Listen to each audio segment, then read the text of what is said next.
حضرت علی رضی اللہ تعالی عنہ سے پوچھا گیا سب سے مشکل ترین سوال۔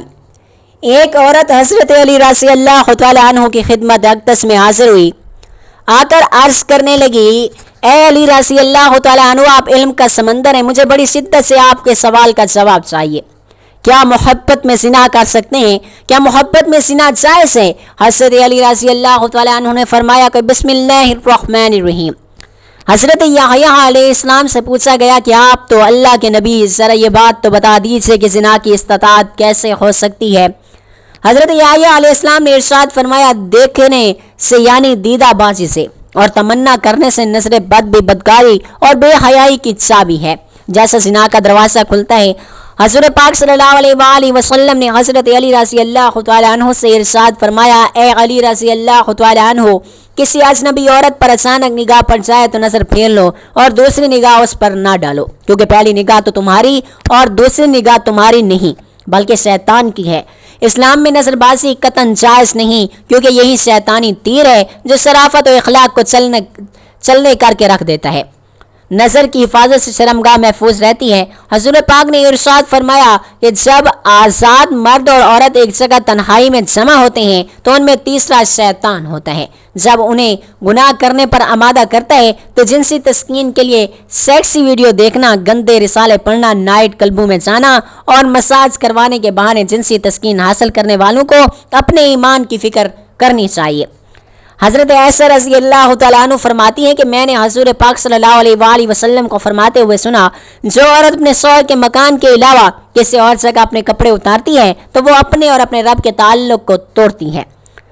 حضور پاک صلی اللہ علیہ وآلہ وسلم نے ارشاد فرمایا کہ اللہ تعالیٰ کے نزدیک شرک کے بعد سب سے بڑا گناہ یہ ہے کہ آدمی اپنا نطفہ ایسے رحم میں ڈالے جو اس کے لیے حلال نہیں، یعنی زنا کرے۔ کوئی شخص بھی زنا کرتے وقت مومن نہیں رہتا۔ حضرت علی رضی اللہ تعالیٰ عنہ فرماتے ہیں کہ غیرت مند آدمی کبھی زنا نہیں کرتا اور شریف آدمی کبھی فحش نہیں پھیلاتا۔ بدکاری کوئی معمولی گناہ نہیں ہے، بدکاری معاشرے کا سنگین ترین جرم ہے۔ جہاں زنا ہوتا ہے وہاں فنا ہوتا ہے۔ اسلام میں زنا کا مرتکب انسان معاشرے کے لیے ناسور اور زہر قاتل ہے۔ اللہ تعالیٰ کے نزدیک اس قدر ذلیل ہے کہ اللہ تعالیٰ نے اس کا سطح عرش پر زندہ بھی گوارا نہیں کرتا۔ ایسے فعل کا مرتکب اپنی ماں، بہن، بیٹی اور اپنے پرائے کے ساتھ بھی زندگی بسر کرنے کے قابل نہیں رہتا۔ حدیث شریف میں ہے کہ حضور پاک صلی اللہ علیہ وآلہ وسلم نے ارشاد فرمایا، ساتوں آسمان اور ساتوں زمینیں شادی شدہ زناکار پر لعنت کرتی ہیں، اور جہنم میں ایسے لوگوں کی شرمگاہوں سے ایسی سخت بدبو پھیلے گی کہ اہل جہنم بھی اس سے پریشان ہوں گے۔ اس کے عذاب کے ساتھ ان کی رسوائی جہنم میں بھی ہوتی رہے گی۔ حضور پاک صلی اللہ علیہ وآلہ وسلم سے معراج پر گئے تو آپ صلی اللہ علیہ وآلہ وسلم کا غسل ایک ایسے گروہ پر ہوا جن کو سخت عذاب ہو رہا تھا۔ آپ صلی اللہ علیہ وآلہ وسلم نے حضرت جبریل امین علیہ السلام سے پوچھا کہ یہ لوگ کون ہیں؟ حضرت جبریل امین علیہ السلام نے جواب دیا، یا رسول اللہ صلی اللہ علیہ وآلہ وسلم، یہ وہ لوگ ہیں جو دنیا میں زناکاری کے کاموں میں مبتلا رہے۔ اسلام نے زنا کی سزا اس کے لیے رجم سنگینی مقرر کی تاکہ دوسرے لوگ عبرت پکڑیں، اس برائی کو سر اٹھانے کا موقع نہ ملے۔ غیر شادی شدہ زانی کے لیے 80 کوڑے ہیں اور 1 سال مکمل بدر کرنے کا حکم ہے۔ حضور پاک صلی اللہ علیہ وآلہ وسلم کی خدمت اقدس میں ایک شخص حاضر ہوا، درخواست کی، یا رسول اللہ صلی اللہ علیہ وآلہ وسلم، مجھے زنا کی اجازت دے دیں۔ آپ صلی اللہ علیہ وآلہ وسلم نے ارشاد فرمایا، کیا تو چاہتا ہے کہ کوئی تیری ماں کے ساتھ زنا کرے؟ عرض کیا کہ نہیں چاہتا۔ آپ صلی اللہ علیہ وآلہ وسلم نے ارشاد فرمایا، اسی طرح اور لوگ بھی نہیں چاہتے کہ ان کی ماؤں کے ساتھ کوئی زنا کرے۔ پھر ارشاد فرمایا کہ کیا تو یہ پسند کرتا ہے کہ کوئی تیری بیٹی کے ساتھ زنا کرے؟ عرض کیا کہ نہیں یا رسول اللہ۔ ارشاد فرمایا، اسی طرح وہ لوگ بھی نہیں چاہتے کہ ان کی بیٹیوں کے ساتھ زنا کیا جائے۔ حضور پاک صلی اللہ علیہ وآلہ وسلم نے ارشاد فرمایا کہ انسان کے ہر عضو کا زنا میں حصہ ہوتا ہے، بس آنکھیں بھی زنا کرتی ہیں اور ان کا زنا دیکھنا ہے، ہاتھ بھی زنا کرتے ہیں، ان کا زنا پکڑنا ہے، پاؤں بھی زنا کرتے ہیں، ان کا زنا چلنا ہے، منہ بھی زنا کرتا ہے، ان کا زنا بوسہ لینا ہے، دل خواہش کرتا ہے اور تمنا کرتا ہے، اور شرمگاہ اس کی تصدیق کرتے ہوئے زنا میں مبتلا ہوتی ہے۔ یہ جھٹلا کر بحث باز رہتی ہے۔ حضرت مولانا علی عبد العزیز دہلوی کے زمانے کا واقعہ کہ ایک طالب علم شاہ صاحب کے مدرسے میں پڑھتا تھا۔ مغل سلطنت کے زوال کا آخری دور تھا۔